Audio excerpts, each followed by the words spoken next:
Welcome all students in Shri English classes Dhuriya. आज मैं आप सबों को टेंस पढ़ा रहा हूं। आज हम लोग टेंस पढ़ेंगे और बेसिक से पढ़ेंगे। बहुत से बच्चे जो टेंस की प्रॉब्लम होती है, आज से समझिए टेंस की समस्याएं दूर हो जाएगी, बेशक दूर हो जाएगी। घबराना नहीं है, आराम से पढ़िए। तो मैंने यहाँ पर देखिए टेंस लिखा हूं, तो टेंस यहाँ इसका डेफिनेशन दे दिया हूं। तो tense is the study of the form of the verb, अर्थात इसका हिंदी यही हुआ कि टेंस क्रिया के रूप का अध्ययन करता है। इसका हिंदी क्या होगा कि टेंस क्रिया के रूप का अध्ययन करता है। तो यहां पर दिया हुआ है कि generally there are 3 types of tense, कि जनरली जो मुख्य रूप जनरली साधारणता जो होता है वो टेंस कितने प्रकार की होती है? 3 प्रकार की होती है। वो यहां पर दिया हुआ है, present tense, past tense, future tense. अच्छा, एक बात और यहां पर है, जब टेंस क्रिया के रूप का अध्ययन करता है तो थोड़ा सा क्रिया आपको जानना पड़ेगा कि वर्ब क्या होती है। हाँ, तो टेंस जो है ये क्रिया होती है। तो आप क्रिया मीन्स ही होता है एक्शन। क्रिया मीन्स क्या होता है? एक्शन। वर्ब मतलब होता है एक्शन, इसलिए वर्ब का डिफरेंस ना, verb is an actional word. Verb is an actional word इसको कहा जाता है। जैसे कि आप इसको हिंदी में पहचानने के तरीका यही होता है कि जिस हिंदी शब्द के अंत में ना रहेगा उसको क्रिया कहा जाएगा। जैसे कि यहां पर लिखा हुआ, जैसे लिखिए आप जाना, आप लिखिए खाना, आप लिखिए सोना, है ना। ऐसे बहुत है, बहुत वर्ब ऐसे है। तो इसको आप देखिए अंत में ना है, देखिए ना है यहाँ पर। तो आप इसको देखिए, 1 मिनट थोड़ा सा देख लीजिए। जा प्लस ना लिखते हैं ना, जा प्लस ना। तो जा जो हुआ ये मेन शब्द हुआ। ना जो आप एक पढ़े होंगे प्रेफिक्स और सफिक्स। क्या पढ़े हैं? प्रेफिक्स और सफिक्स।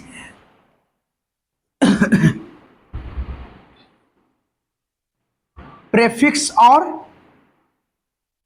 सफिक्स पढ़ेंगे। प्रे मतलब होता है पहले, देखिए अब, और जो अंत में लगेगा। प्रे मतलब पहले, पहले नहीं लगा, यहाँ अंत में लग रहा है, इसलिए ये सफिक्स होगा। सफिक्स इसको हम लोग उपसर्ग और प्रत्यय कहते हैं। उपसर्ग वो होता है जो पहले लगता है, प्रत्यय जो होता है बाद में लगता है। तो इसको जो अंत में लगता है इसको हम लोग क्या कहेंगे? उसको सफिक्स कहेंगे हम लोग। क्या? सफिक्स। इसको याद रखना है। तो ये समझ गए, ये क्रिया के रूप को पहचानने की है। और जहां वर्ब होगा, जैसे कि इसको मतलब गो लिखेंगे, गो। तो गो मतलब क्या हुआ? ये वर्ब हुआ। गो मतलब जाना, मीन्स एक्शन।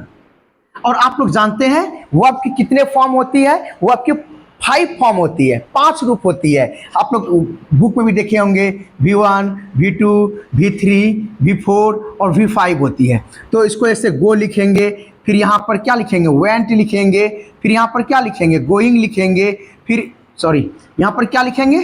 गॉन लिखेंगे, फिर यहाँ पर क्या लिखेंगे? गोइंग लिखेंगे, फिर यहाँ पर क्या लिखेंगे? गोज लिखेंगे, है ना। क्रिया के 5 रूप है। ये प्रेजेंट रूप हुआ, ये पास्ट रूप हुआ, ये पास्ट पार्टिसिपल कहा जाता है, ये पास्ट पार्टिसिपल भी कहता है, ये जेरंड होता है। और ये मुख्य रूप से आपको सिंपल प्रेजेंट टेंस में ही प्रयोग होते हैं। तो इस प्रकार से हम लोग ये कह सकते हैं कि क्रिया की जो होती है 5 रूप होती है। ये V1, V2, V3, V4, V5, ठीक। और इसको याद रखना भी आपको जरूरी है। याद नहीं रखिएगा तो फिर आप जैसे कि प्रेजेंट परफेक्ट टेंस पढ़िएगा, जैसे सिंपल पास्ट टेंस पढ़िएगा, सिंपल प्रेजेंट टेंस पढ़िएगा, इसमें कैसे कैसे क्रिया के रूप होती है वो आपको याद रखना पड़ेगा।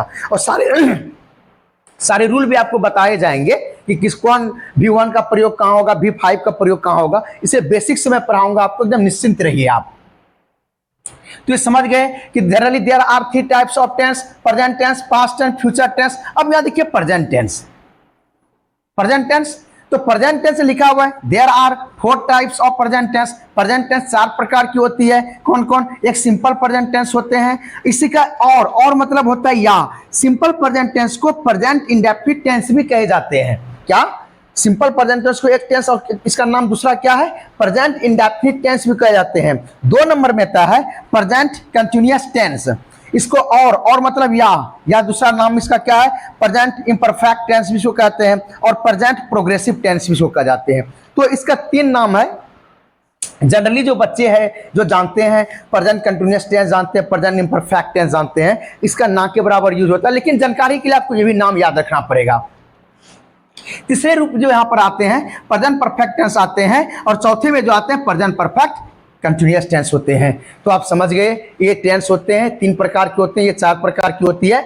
अगला पूरा जो होगा आपका एक एक करके हम लोग पढ़ेंगे। फिर सिंपल प्रेजेंट टेंस पढ़ेंगे, फिर इसको पहचानने का तरीका बताया जाएगा, सिंपल प्रेजेंट टेंस की डिफिनेशन क्या था वो बताया जाएगा। तो टेंस को जानना बहुत जरूरी है। टेंस यदि आप नहीं जानते हैं तो समझिए आपकी बेसिक ठोस नहीं हो पाएगी। मान लीजिए किसी बुक को आप पढ़ते हैं तो वहां पर टेंस की जरूरत होती है। आप इंग्लिश में टॉकिंग करते हैं कि मैं जाना चाहता हूं, I want to go, I want to go, यहां देखिए आई वॉन्ट टू गो, मैं जाना चाहता हूं, तो मैं जाना चाहता हूं तो ये सिंपल प्रेजेंट टेंस में हुआ। ऐसे भी कर सकते हैं क्या क्रिया के पहला रूप का प्रयोग किया है। या तो फिर आप लिखिएगा ही wants to go, अगर ये भी आप लिखते हैं या क्या हुआ क्रिया का पांचवा रूप हुआ, ये सिंपल प्रेजेंट टेंस में हुआ। तो इस प्रकार से इंग्लिश बोले भी जाते हैं।